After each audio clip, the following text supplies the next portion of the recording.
Hello aspirants, कैसे हैं आप सब। जैसे कि हमेशा मैं आप लोगों से पूछती हूँ कि आपकी मेंटल हेल्थ कैसी है और मेंटल हेल्थ के साथ साथ आपकी फिज़िकल हेल्थ भी कैसी है, क्योंकि यहाँ पे जब आप यूपीएससी पढ़ते हो तो यहाँ पे मेंटल के साथ साथ आपकी फिज़िकल हेल्थ भी होना बहुत ज़रूरी है। ठीक है, तो एज यू कैन सी हमारे ऑलरेडी 40 लेक्चर्स हो चुके हैं। वेरी वेरी इंपॉर्टेंट सीरीज़ है ये। ठीक है, मैंने हमेशा से ये चीज़ आप लोगों को बोली है, एस्पिरेंट्स को बोली है कि इससे बेहतर series UPSC, IAS, polity and governance की यूट्यूब पे आपको नहीं मिलेगी। ठीक है, नहीं होती है self pace series. Yes, you can get long lectures on YouTube, but prelims and main specific lectures जो है वो यहाँ पर आपको मिलेंगे। ठीक है, आई नो एक छोटा सा प्लेटफॉर्म है, राइट, लेकिन मैं चाहती हूँ जिस प्लेटफॉर्म पे जितने भी छोटे से प्लेटफॉर्म पे जितने भी छोटे मोटे मेरी जो ऑडियंस भी यहाँ पे जुड़ी है उनका यहाँ पे अच्छा फ़ायदा हो, तो इसलिए एक भी यहाँ पे टॉपिक हम नहीं छोड़ रहे हैं किसी के लिए भी। ठीक है, टॉपिक छोड़ना ही नहीं है मुझे। ऐसा एक भी टॉपिक आप पकड़ के ना लेकर आए यूपीएससी के बाद कि मैम ये वाला टॉपिक तो छूट गया। ठीक है, तो इसलिए हम हर टॉपिक यहाँ पे कवर अप कर रहे हैं। ठीक है, तो देखो 40 लेक्चर्स में हमने central government, state government, constitution के बारे में जो भी 360 डिग्री था, हिस्टोरिकल एस्पेक्टिव, राइट, सब कुछ हमने यहाँ पे पढ़ लिया। राइट, तो चलो एक तरीके से जो बोलते हैं ना माल मसाला जो होता है वो माल मसाला हमने यहाँ पे पूरा कंप्लीट कर लिया है। ठीक है, तो माल मसाला हमारा पूरा कंप्लीट हो चुका है। अब हमारे पास कुछ टॉपिक्स बचे हैं जो यूपीएससी के फेवरेट हैं। यूपीएससी उनमें से क्वेश्चंस पूछता है, जैसे कि कॉन्स्टिट्यूशनल बॉडीज। तो आज से हम कॉन्स्टिट्यूशनल बॉडीज पढ़ने वाले हैं। ठीक है, तो सबसे पहले जो कॉन्स्टिट्यूशनल बॉडी हम पढ़ेंगे वो है election commission, very very important constitutional body. ठीक है, उससे पहले मैं आपको हमारी वो जो 3 चीज़ें हैं वो बताती हूँ, 3 magical things which we are providing you for absolutely free. ठीक है, कोई भी आपको यहाँ पे एक्स्ट्रा पैसे खर्च करने की ज़रूरत नहीं है, बस एक चीज़ खर्च करने की ज़रूरत है, वो है आपका दिमाग।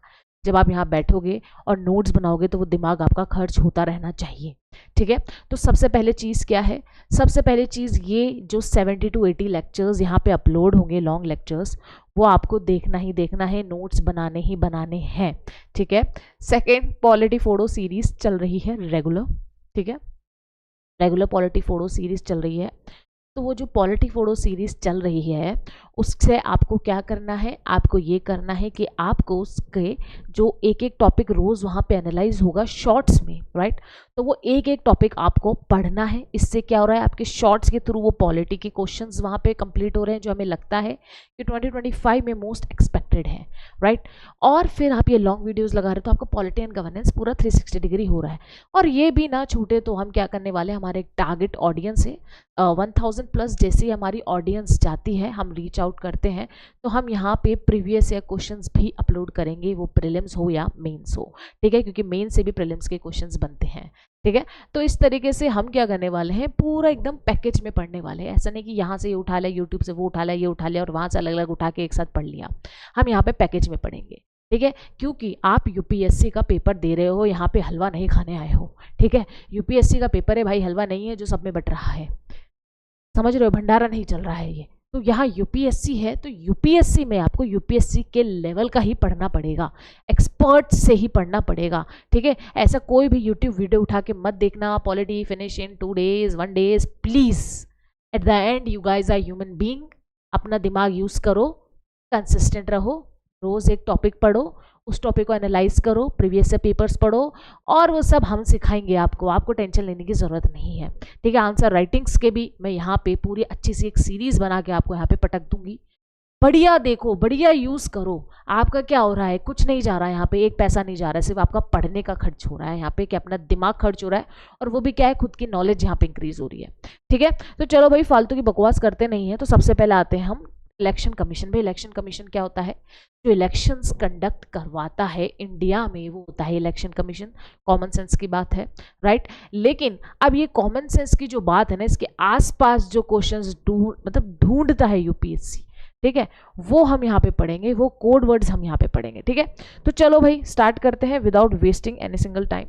सबसे पहले देखो ये वर्ड जो आ रहे हैं हमारा एवरग्रीन रेड कलर यूज करते हैं। ठीक है, इसको मैं बता रही हूँ क्योंकि अभी ये स्पेस की मुझे जरूरत पड़ेगी समझाने के लिए।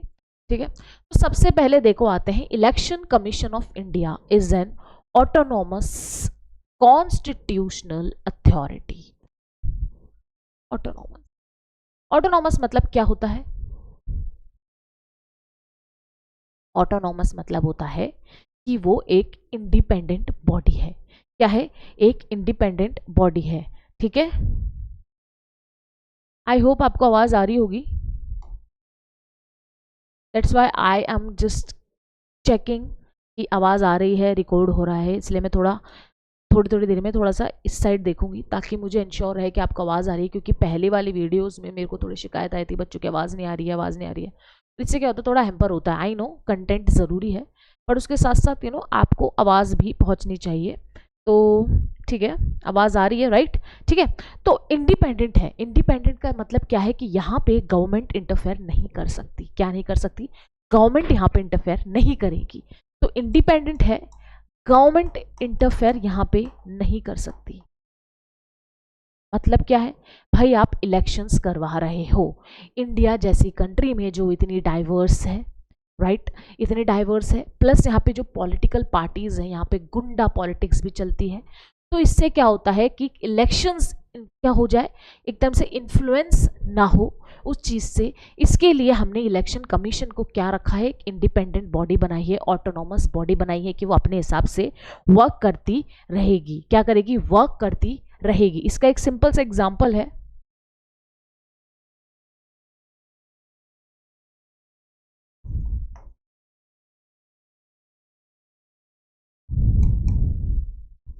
चीफ इलेक्शन कमिश्नर थे टीएन सेशन जी। ठीक है, 1994 में उन्होंने क्या करा, जब इतना ज़्यादा वहाँ पे गुंडा पॉलिटिक्स चल रहा था, बहुत ज़्यादा घोटाले हो रहे थे इलेक्शंस में, क्योंकि क्या होता है ऑब्वियसली कोई पॉलिटिकल पार्टी जो क्या है अभी पावर में है, वो अपनी पावर क्या देना चाहेगी, नहीं देना चाहेगी। तो मॉडल कोड ऑफ कंडक्ट वहाँ पे बहुत बिगड़ा हुआ था। तो टीएन सेशन ने, जो वहाँ के चीफ इलेक्शन कमिश्नर थे, उन्होंने ये एग्जाम्पल दिया कि भाई इलेक्शन कमीशन क्या है, एक क्या है, इंडिपेंडेंट बॉडी है, किसी से इन्फ्लुएंस नहीं होती है। तो इन्होंने बहुत ही strict model code of conduct बनाया जब इलेक्शन चल रहे थे 1994 में। ठीक है, तो ये एक एग्जाम्पल है जिससे जो आप कभी आंसर राइटिंग में भी लिख सकते हो कि एग्जाम्पल टीएन सेशन इन 1994, वो दिखाता है कि कितना इंडिपेंडेंट और ऑटोनॉमस है हमारा इलेक्शन कमीशन ऑफ इंडिया के उस टाइम पे एक्शंस थे। ठीक है, तो अब यही चीज़ें हैं एग्जाम्पल्स के थ्रू, जैसे मैं आपको मेंस राइटिंग से सिखाऊंगी ना, वो यही एग्जाम्पल्स के थ्रू अपन पढ़ना सीखेंगे। ठीक है, और ये कोड वर्ड्स निकाल के पढ़ेंगे। ठीक है, चलो आगे आते हैं। Responsible for administrating union state election process in India. क्या इलेक्शन कमीशन किसके कहलाता है? इलेक्शन यूनियन और स्टेट के इलेक्शन करवाता है। लोकल अथॉरिटीज के कौन करवाता है? स्टेट इलेक्शन कमीशन करवाता है। ठीक है, याद रखना। ठीक है, और एक छोटी सी इंफॉर्मेशन है जनरल सी की, 25 1950 में क्या हुआ था कि भाई इस दिन को सेलिब्रेट किया जाता है नेशनल वोटर्स डे के थ्रू। वोटर्स डे, ठीक है, एक सिंपल सा क्या बोलते हैं उसको, एक गो थ्रू चीज़ है। अगर आप आंसर राइटिंग में लिखना चाहो तो लिख सकते हो, प्रीलिम्स में तो ऐसी चीज़ें पूछते नहीं हैं बच्चों वाली। ठीक है, तो ये आंसर राइटिंग के लिए यू कैन यूज़ कि 25 जन 1950 को वोटर्स डे की तरह सेलिब्रेट किया जाता है। ठीक है, अब देखते हैं इलेक्शंस कैसे डन होते हैं। ठीक है, इलेक्शंस कैसे डन होते हैं, तो भाई जो इलेक्शन कमीशन है वो कहाँ कहाँ इलेक्शन करवाता है, ये आपको जानना ज़रूरी है। कहाँ कहाँ करवाता है? सबसे पहले वो करवाता है लोकसभा। लोकसभा में इलेक्शंस कैसे होते हैं सर, बताओ, पढ़ रखा है? लोकसभा में क्या होता है? डायरेक्ट डायरेक्ट इलेक्शंस होते हैं लोकसभा में, राइट? राज्यसभा में indirect, right? State legislative assembly में सब पढ़ा रखा है मैंने। ठीक है, इलेक्शन प्रोसेस, एक एक टॉपिक को इतना अच्छे से तोड़ के मैंने हर उसमें बता रखा है, इसलिए मैं कहती हूँ कि लेक्चर्स एकदम पॉइंट वाइज पढ़ना। लेक्चर 1 से लेकर आप लेक्चर 40 है, तो आपको इनका सबका इलेक्शन प्रोसीजर तक समझ में आ रहा होगा कि किस तरीके से इलेक्शंस होते हैं, क्योंकि मैंने सब पढ़ा रखा है। ठीक है, office of president indirect, office of vice president ये भी इनडायरेक्ट। ठीक है, तो ये सारे इलेक्शंस कौन करवा रहा है? इलेक्शन कमीशन ऑफ इंडिया करवा रहा है। अब चलो एक सिंपल सी बात बताओ, सिंपल सी बात बताओ। ठीक है, एक तो होता है अपना first pass the post system, ठीक है, first pass the post system, और एक होता है सिंगल ट्रांसफरेबल वोट।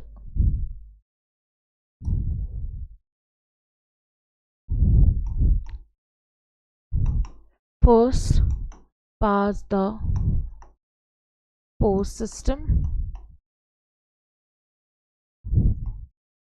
एक है हमारा सिंगल ट्रांसफरेबल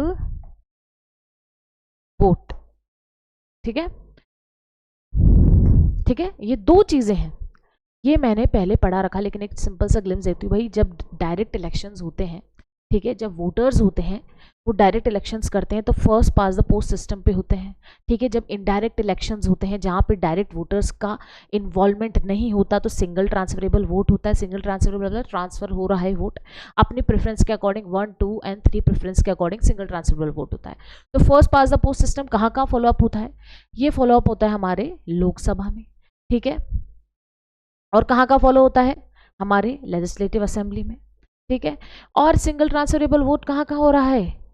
हमारे राज्यसभा में, और कहाँ हो रहा है? ऑफिस ऑफ प्रेसिडेंट में, और कहाँ कहाँ हो रहा है? ऑफिस ऑफ वाइस प्रेसिडेंट में। तो समझ में आ गया, ये टाइप्स ऑफ इलेक्शंस में मैंने पूरे पढ़ा रखा है, मैंने आपको एक ग्लिम्स के लिए ये बता दिया।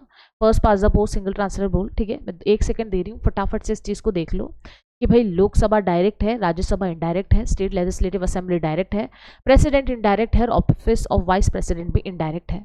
ठीक है, लोकसभा जब डायरेक्ट इलेक्शंस करवाता है first pass the post system से होता है ये इलेक्शन। ठीक है, राज्यसभा इनडायरेक्ट करवाता है मतलब सिंगल ट्रांसफरेबल वोट से करवाता है।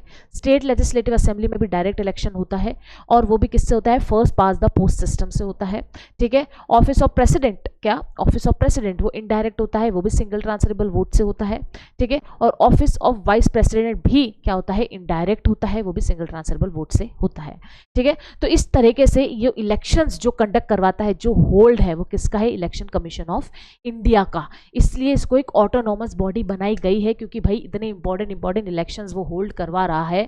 अगर उसको ऑटोनॉमस नहीं बनाएंगे तो वो इंडिपेंडेंटली कैसे काम करेगी, वो अपनी मर्जी से कैसे काम करेगी, वो डेमोक्रेटिकली कैसे काम करेगी?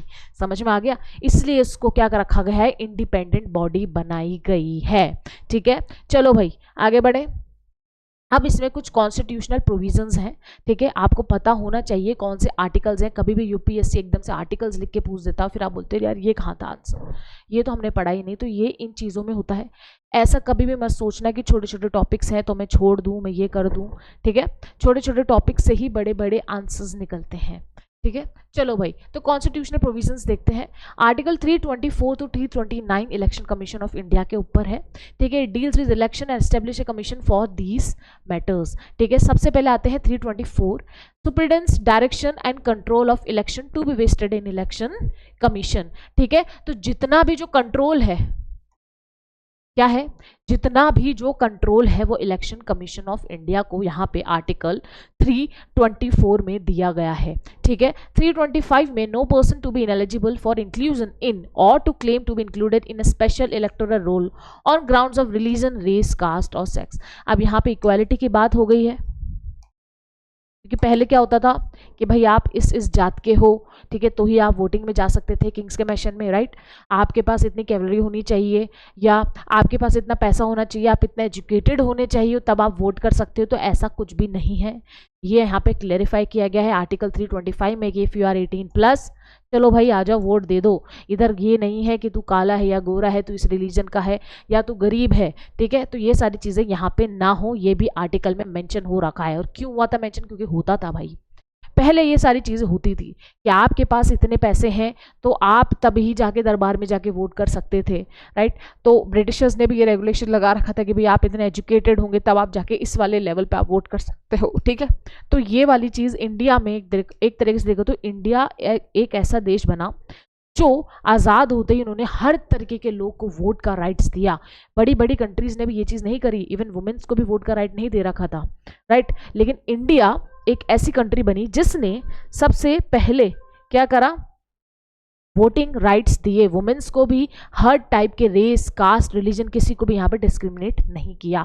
यही जताता है कि भाई इंडिया अपने जो अब आज जो डेवलपमेंट पे पहुंचा है वो उनकी थिंकिंग से ही पहुंचा है। जब उसकी स्टार्टिंग से ही थिंकिंग थी कि भाई हमें डेवलप करना है और अच्छा डेवलप करना है, तो वो यहीं पे ही दर्शाती है जब उन्होंने कॉन्स्टिट्यूशन बनाया और ये आर्टिकल्स उसमें डाले, ठीक है।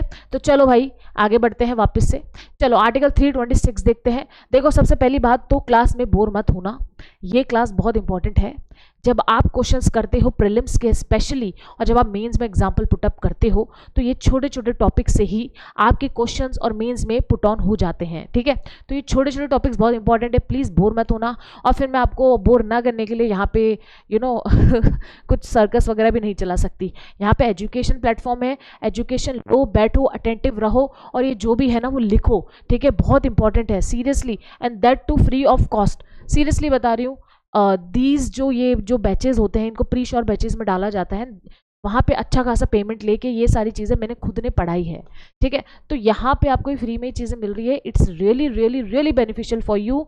सीरियसली बता रही हूँ, अगर किसी एस्पिरेंट को ये सीरीज़ मिल गई है ना इस टाइम पे, तो उसके लिए ये गोल्ड है। इसको पढ़ो, इसके बाद आपको पॉलिटी एंड गवर्नेंस का एक भी क्वेश्चन नहीं छूटेगा, ये मेरी गारंटी है, ठीक है। चलो भाई आर्टिकल 326 पे चलते हैं। Election to the house of the people and to the legislative assemblies of state to be based on adult suffrage. Adult suffrage मतलब कि भाई कोई भी एडल्ट है, 18+ है, मतलब यहाँ पे बोला गया है कि भाई डायरेक्ट इलेक्शन होगा। क्या होगा? डायरेक्ट इलेक्शन होगा। कहाँ पे? हाउस ऑफ द पीपल मतलब लोकसभा, ठीक है। और लेजिस्लेटिव असेंबली, यहाँ पे क्या होगा? डायरेक्ट इलेक्शन होगा एडल्ट सफरेज के थ्रू, 18+ के थ्रू यहाँ पे वोटिंग होगी और यहाँ पे डायरेक्ट इलेक्शन होगा, ठीक है। आर्टिकल 327 देखते हैं। Power of parliament to make provision with respect to elections to legislatures. अब देखो यहाँ पे पार्लियामेंट को यहाँ पे पावर दी गई है, किसमें? आर्टिकल 327 में, कि हाँ भाई यहाँ पे पार्लियामेंट की कुछ ना कुछ से होगी, यहाँ पे लेजिस्लेचर की भी से है, ठीक है। पार्लियामेंट की से है कि कुछ प्रोविजंस बना सकते हैं इलेक्शंस में लेजिस्लेचर के लिए, क्योंकि हाँ भाई देखो हर चीज़ एब्सोल्यूट नहीं होती, हम पूरी पावर इलेक्शन कमीशन को नहीं दे सकते। पॉलिटी में हमेशा ये चीज़ याद रखना, मैंने पहले लेक्चर्स में भी बता रखा है, हर चीज़ एब्सोल्यूट नहीं होगी, कहीं ना कहीं एक्सेप्शंस मिलेंगे ही मिलेंगे। आपने देखा कि इलेक्शन कमीशन क्या है? एक ऑटोनॉमस बॉडी है, लेकिन at the same time parliament और स्टेट लेजिस्लेचर को यहाँ पे थोड़ी बहुत पावर दी गई है कि वो कुछ ना कुछ इलेक्शंस में यहाँ पे चेंजेस कर सकते हैं, changes in the sense provisions change कर सकते हैं, ठीक है। कि पार्लियामेंट या स्टेट लेजिस्लेचर में किस टाइप से इलेक्शंस होंगे, या स्टेट लेजिस्लेचर के इलेक्शंस में कुछ प्रोविजंस रिस्पेक्ट टू इलेक्शंस वो हल्के फुल्के चेंजेस कर सकते हैं। समझ में आ गया? ये भी ध्यान रखना अगर क्वेश्चन आ जाए तो। चलो आगे, bar to interference by court in election matters. अब देखो यहाँ पे ये देखा कि भाई इलेक्शन कमीशन को तो एक इंडिपेंडेंट ऑटोनॉमस बॉडी बना ही दिया, लेकिन यहाँ पे थोड़ा पार्लियामेंट और लेजिस्लेचर को हल्का फुल्का दिया गया कि वो कुछ ना कुछ प्रोविजन यहाँ पे बना सकती है इलेक्शंस को लेके, राइट। लेकिन अब यहाँ पे दिया गया कि भाई आप ऑटोनॉमस हो तो आपका ऑटोनॉमस क्या होगा? चलो भाई आपको पार्लियामेंट से भी छूट मिल गया, एग्जीक्यूटिव से भी छूट मिल गई, ठीक है। तो अब क्या है आपका? क्या है यहाँ पे? कोर्ट कचहरी, मतलब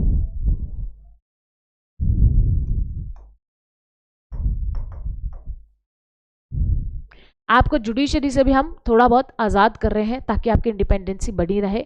इसलिए कोर्ट को बोल दे कि आप बार नहीं कर सकते, आप यहाँ पे क्या नहीं कर सकते? उंगली नहीं कर सकते, कोर्ट को बोल दिया भाई, ठीक है। लेकिन मैंने क्या बोला था कि एक्सेप्शन हर जगह होते हैं, एब्सोल्यूट कुछ भी चीज़ नहीं होती। जैसे यहाँ एक्सेप्शन देखा कि पावर है पार्लियामेंट की कि प्रोविजन बना सकता है वो respect to elections of legislature, ठीक है। पावर है लेजिस्लेचर को कि वो कर सकता है, कुछ प्रोविजन बना सकता है इलेक्शन टू सच लेजिस्लेचर। तो भाई अगर बार किया गया है कोर्ट को, आवाज आ रही है ना, अगर बार किया गया है कोर्ट को, तो कोर्ट क्या, मेरे को बताओ कि बार बिल्कुल ही है? नहीं। जब इलेक्शन हो जाते हैं तो इलेक्शन पिटीशन होती है। क्या होती है?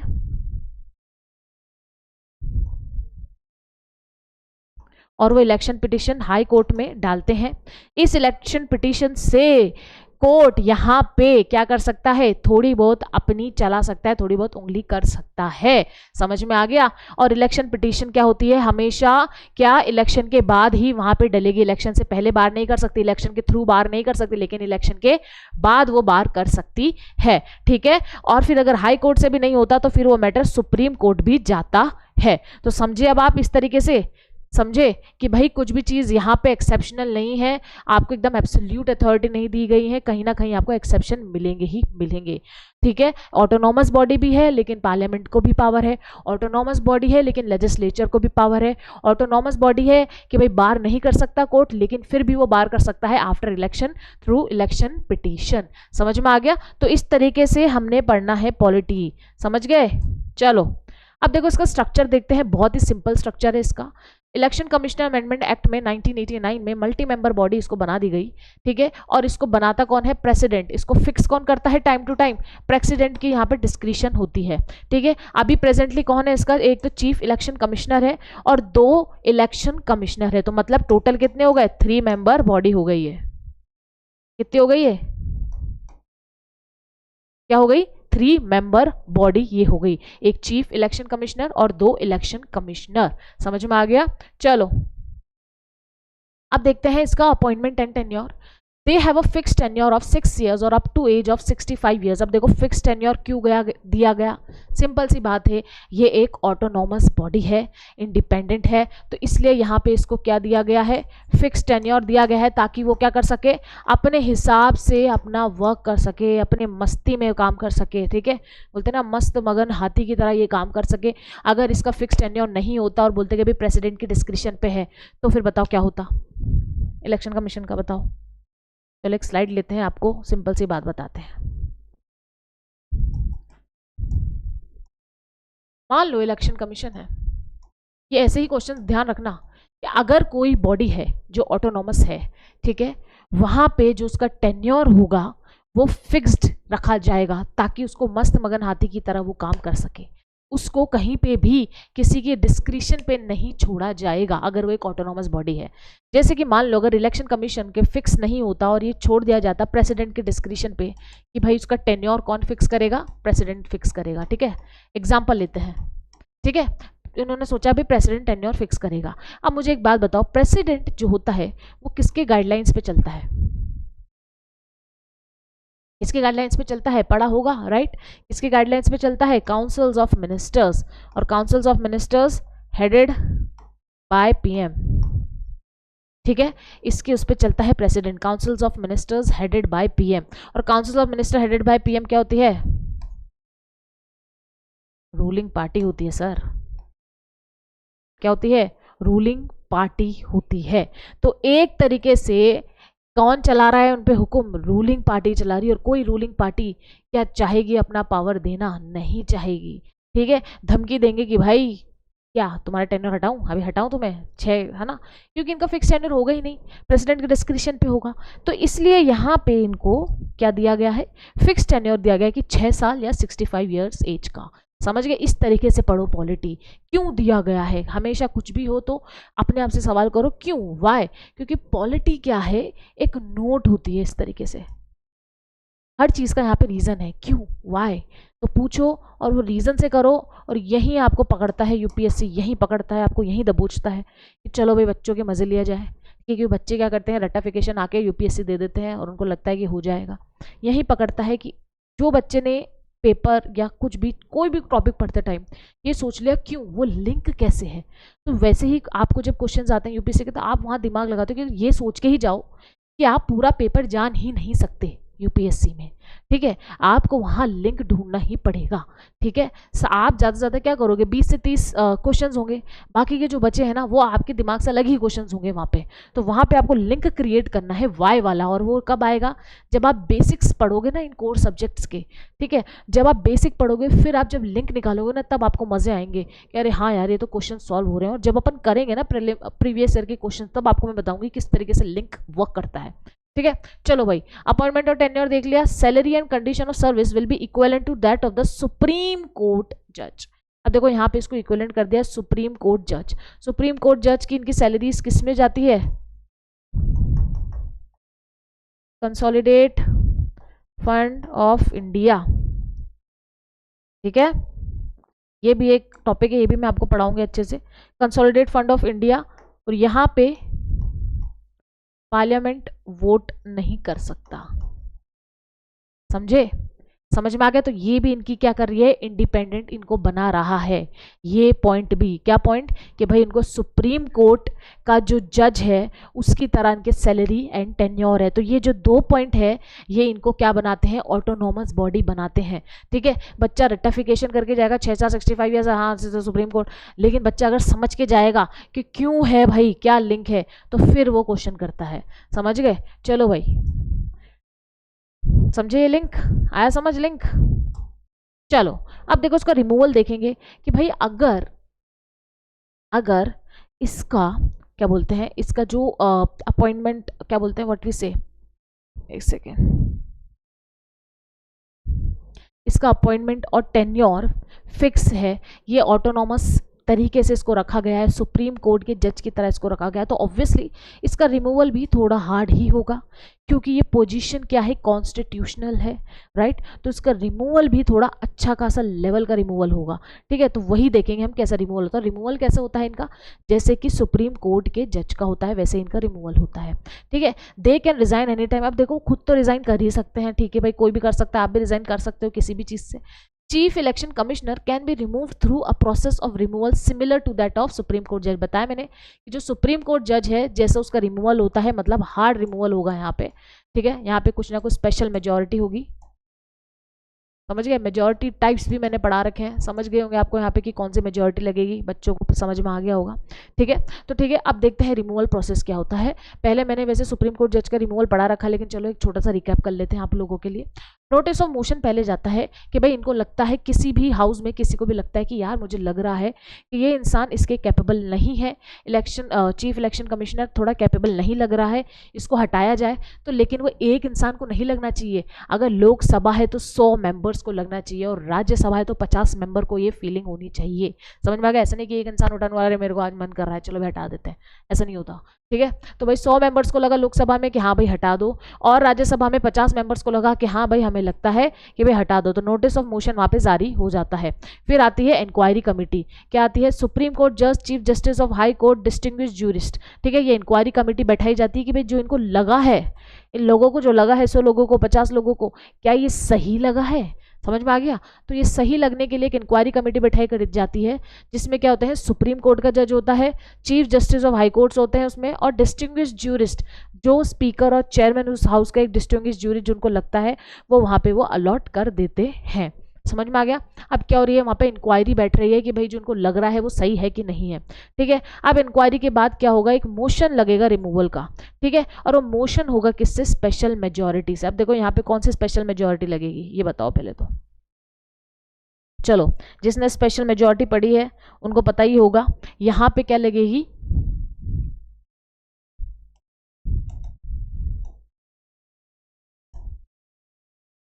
टाइप 1। ठीक है, ठीक है, यहाँ पे स्टेट्स का कोई इन्वॉल्वमेंट नहीं है, यहाँ पे फेडरल स्ट्रक्चर का कोई इन्वॉल्वमेंट नहीं है, तो यहाँ पे टाइप 1 लगेगी। मतलब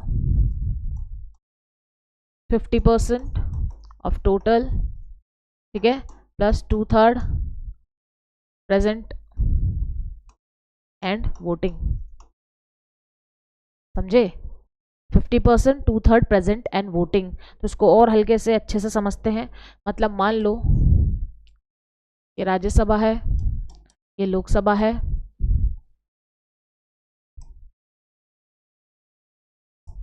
ठीक है, समझे।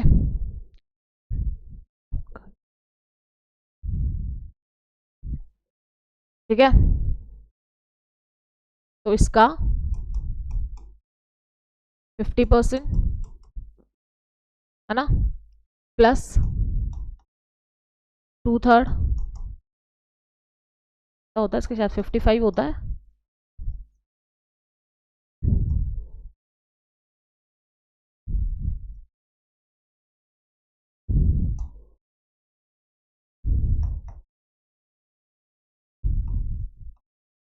मेरी मैथमेटिक्स थोड़ी सी हल्की फुल्की वीक है, ठीक है। 2/3 प्रेजेंट एंड वोटिंग, ठीक है। सेम यहाँ पे होगा 50% of 250 plus 2/3 present and voting. अब देखो यहाँ पे एक चीज देखो, ट्विस्ट, ठीक है। यहाँ पे एक चीज देखो, यहाँ पर है प्रेजेंट एंड वोटिंग। तो प्रेजेंट एंड वोटिंग से मुझे एक चीज आप बताओ, प्रेजेंट कितने होने चाहिए। मान लो उस दिन सभी एब्सेंट हो गए तो उसको बोलते हैं कॉरम, ठीक है। कॉरम मैंने आपको पहले भी पढ़ा रखा है, ठीक है। और कॉरम कितना होता है, 1/10 कितना होता है, ठीक है। अब इसका 1/10 निकालो, 2/3 कितना कॉरम 1/10, इसका 550 का आई थिंक 55, राइट, और इसका है शायद 25, ठीक है। ये कॉरम है। कॉरम का मतलब होता है मिनिमम लोग जो वहां पे प्रेजेंट होंगे जब वोटिंग होगी, तब इतने मिनिमम लोग होने ही होने चाहिए, ठीक है। उसको कॉरम बोलते हैं और वो 1/10 होता है टोटल का, क्या 1/10। तो अगर देखा जाए तो लोकसभा का 1/10 कितना हो गया हमारा, 55 हो गया। इसका 1/10 कितना हो गया हमारा, 25 हो गया। समझ में आ गया। तो इस तरीके से क्या होगा, रिमूवल प्रोसेस में ये वाली क्या लगेगी, मेजॉरिटी लगेगी, स्पेशल मेजॉरिटी। तो ये देख लो, मैंने पहले भी पढ़ा रखा, लेकिन एक सिंपल सा मैंने आपको बता दिया, ठीक है। तो ये टाइप की मेजॉरिटी लगेगी रिमूवल में। फिर क्या होगा, जैसे ही ये मेजॉरिटी लगती है तो प्रेसिडेंट को दे दिया जाएगा, और प्रेसिडेंट क्या करेगा, ऑर्डर ग्रांट कर देगा कि हाँ भाई आप सबकी मेजॉरिटी है, सबने डिसाइड कर लिया है। तो अब वो अपना ग्रीन साइन लगा देगा, जो प्रेसिडेंट का जो होता है, क्या बोलते हैं उसको, उसका सिग्नेचर, जिसके लिए वो बैठा होता है, उसका काम ही सिग्नेचर करना होता है। और फिर भाई चीफ इलेक्शन कमिश्नर को निकाल दिया जाता है। लेकिन एक बात ध्यान रखना, चीफ इलेक्शन कमिश्नर के लिए ही है बस ये प्रोसेस, इलेक्शन कमिश्नर के लिए ये प्रोसेस नहीं है। क्या इलेक्शन कमिश्नर के लिए प्रोसेस नहीं है, सिर्फ चीफ इलेक्शन कमिश्नर के लिए है। इलेक्शन कमिश्नर के लिए बहुत सिंपल सा प्रोसेस है कि भाई वो जब ही रिमूव कर पाएगा जब रिकमेंडेशन होगा चीफ इलेक्शन कमिश्नर का, कि भाई चीफ इलेक्शन कमिश्नर ने रिकमेंडेशन दी और इलेक्शन कमिश्नर को वहां पे निकाल दिया गया प्रेसिडेंट के द्वारा। समझ में आ गया। तो दोनों में अंतर है, और अब ये सारी डिबेट चल रही है कि दोनों में अंतर क्यों करना है। इन तीनों का एक जैसा ही रिमूवल प्रोसेस होना चाहिए ताकि और स्मूथ वर्क कर सके इलेक्शन कमीशन ऑफ इंडिया। समझ में आ गया। चलो अब क्वेश्चन आ गया, उससे पहले एक छोटा सा रिवीजन करते हैं, ठीक है। इलेक्शन कमीशन देख लिया क्या है, वो एक ऑटोनॉमस बॉडी। ऑटोनॉमस बॉडी का मतलब क्या होता है कि इंडिपेंडेंट है। क्या है, इंडिपेंडेंट है भाई। और इंडिपेंडेंट कैसे, आपने देख ही लिया, इसके फीचर्स जो आगे देखे थे, किस तरीके से इंडिपेंडेंट फीचर से भी खुद का फिक्स टेन्योर है इसका, ठीक है। और उसको निकालने के लिए भी क्या चाहिए, एकदम स्पेशल मेजॉरिटी से निकलेगा, एकदम हार्ड वे से निकलेगा, जैसे सुप्रीम कोर्ट का जज निकलता है। तो यही इसका क्या दिखाता है, स्पेशलिटी दिखाता है कि ये ऑटोनॉमस कैसे है, ठीक है। फिर हमने देखा establishment day, national voters day 25 जन 1950। इलेक्शंस देखो कहाँ कहाँ करवाता है, लोकसभा में, राज्यसभा में, legislative assembly, office of president, office of vice president. इनके इलेक्शन किस तरीके से होते हैं ये मैंने पहले पूरी डिटेल वीडियोज में पढ़ा रखा है। फिर भी डायरेक्ट होते हैं, डायरेक्ट होगा तो क्या होगा, first pass the post system होगा, राइट। और इनडायरेक्ट होगा तो क्या होगा, सिंगल ट्रांसफरेबल वोट होगा, ठीक है। चलो भाई आगे बढ़ते हैं। फिर हमने कुछ कॉन्स्टिट्यूशनल प्रोविजंस देखे, आर्टिकल्स देखे जो इस पे बेस्ड है। जैसे कि 324 में बता दिया गया कि कंट्रोल किसके पास होगा, इलेक्शन कमीशन ऑफ इंडिया के पास होगा, है ना। एलिजिबल यहाँ पे इक्वालिटी बता दी 325 में। फिर हमने देखा 326 में, ठीक है, कि Lok Sabha house of people and to the legislative state, हाँ एडल्ट सफरेज पे होगा, इन दोनों पे जब डायरेक्ट इलेक्शन होगा तो एडल्ट सफरेज पे होगा, मतलब 18+, ठीक है। फिर 327 और 328 में बताया कि पार्लियामेंट और लेजिस्लेचर के पास कुछ पावर्स है कि वो कुछ प्रोविजंस बना सकती है इलेक्शंस के ऊपर, राइट। फिर हमने आर्टिकल 329 देखा कि भाई कोर्ट के पास बार वो इंटरफेयर नहीं कर सकती है इलेक्शन प्रोसेस में, लेकिन इलेक्शन के बाद मैंने आपको एक्सेप्शन बताया कि भाई जब इलेक्शन पिटीशन भी वहाँ पे डाली जा सकती है हाईकोर्ट में, और हाईकोर्ट से सुप्रीम कोर्ट में भी जा सकती है। फिर मैंने आपको बताया स्ट्रक्चर, एक इलेक्शन कमिश्नर होता है और 2 चीफ इलेक्शन कमिश्नर होते हैं, ठीक है। फिर हमने देखा कि इसका अपॉइंटमेंट और टेन्योर फिक्स होता है। सैलरी कंडीशन क्या होती है, कंसोलिडेटेड फंड ऑफ इंडिया में जाती है, सुप्रीम कोर्ट के जज की जाती है, मतलब पार्लियामेंट वहाँ पे वोट नहीं कर सकती है, ठीक है। यही इसको बताते हैं कैसे ऑटोनोमस है। अगर वो ऑटोनोमस नहीं होता तो देखो रूलिंग पार्टी का कहीं ना कहीं से वहाँ पर होता है, ये भी हमने एग्जाम्पल के थ्रू पढ़ा। फिर हमने देखा कि भाई रिमूवल कैसे होता है, वैसे ही जैसे कि सुप्रीम कोर्ट के किसका होता है, सुप्रीम कोर्ट के जज का होता है वैसे इसका रिमूवल होता है, हार्ड होता है, स्पेशल टाइप ऑफ मेजोरिटी होती है। मेजोरिटी मैंने आपको बताई किस तरीके से होगी majority, 50% total plus 2/3 present and voting. 2/3 present and voting में मैंने कॉरम बताया कि भाई लोकसभा में और इसमें 1/10 कॉरम होता है, इतने लोग प्रेजेंट होने ही होने चाहिए, ठीक है। फिर अब हम करते हैं एक सिंपल सा क्वेश्चन देखते हैं। कंसिडर द फॉलोइंग स्टेटमेंट, 2017 में क्वेश्चन है। फिर आप बोलते हो कि सिंपल क्वेश्चन नहीं आते, देखो यूपीएससी बेसिक में से ही पूछेगा। आप चाहे कितने भी कोचिंग इंस्टीट्यूट उठा लो, वहाँ से हार्ड लेवल का पढ़ लो और आपको लगे अरे यार ये मैम तो बहुत सिंपल पढ़ा रही है, वो वहाँ पे तो कोचिंग में इतना लेवल का पढ़ाते हैं, ये आता है वो आता है। आप खुद क्वेश्चन उठा के देखना कि किस तरीके से आता है, किस तरीके से बेसिक्स आते हैं, और आप इतना ऊपर वाला लेवल का पढ़ लेते हो कि आप बेसिक्स समझ नहीं पाते क्वेश्चन। ये क्वेश्चन देखो कितना बेसिक है 2017 का। The election commission of India is a 5 member body. देखो कितना सिंपल सा है, ये सिंपल सा पढ़ा होगा तो आपको पता ही होगा कि 3 मेंबर बॉडी है, ठीक है। तो चलो भाई 1 यहाँ से हटा देते हैं, ठीक है। चलो, the union minister of home minister decides the election schedule of the conduct of both general election and by election. जिसने यहाँ पे पढ़ा है कि भाई यूनियन होम मिनिस्टर का तो यहाँ पे नाम है ही नहीं, ये क्या है, एक ऑटोनॉमस बॉडी है। सारे जो भी होगा अनाउंसमेंट्स वगैरह ये सब इलेक्शन कमीशन ऑफ इंडिया ही करेगी, यहाँ पे किसी का रोल नहीं है, निल है, ठीक है। तो अगर आपने ये लेक्चर भी देखा तो आप देखो सिंपल चीज से आप फटाफट से क्वेश्चन कर लेते हो, ठीक है। थर्ड देखो, election commission resolve dispute relating displace mergers of recognised political party. हाँ भाई कुछ डिस्प्यूट्स होते हैं तो वो भी यहाँ पे ये सुलझाता है, ठीक है, सॉल्व करता है, ठीक है। क्योंकि जो भी इलेक्शन से रिलेटेड काम होगा वो इलेक्शन कमीशन ऑफ इंडिया करेगा ही करेगा, ठीक है। क्योंकि उस टाइम पे कोर्ट बाहर होता है, वो इंटरफेयर नहीं कर सकता, तो इलेक्शन कमीशन ऑफ इंडिया यहाँ पे डिस्प्यूट सुलझाता है, ठीक है। तो भाई हमारा 2 यहाँ से गया, 2 यहाँ से गया, तो हमारा आंसर हो गया डी। समझ में आ गया। सो देखा इस तरीके से कैसे बेसिक से क्वेश्चन आते हैं, बेसिक पढ़ लो, हो जाएंगे मजे आपके बल्ले बल्ले, ठीक है। तो चलो मिलते हैं नेक्स्ट क्लास में। Thank you for increasing your knowledge with our series and I hope to deliver all the series on time, ताकि आपका 2025 जो प्रीलिम्स आ रहा है वो आपका बेस्ट तरीके से निकले, ठीक है। तो चलो मिलते हैं नेक्स्ट क्लास में, बाय बाय।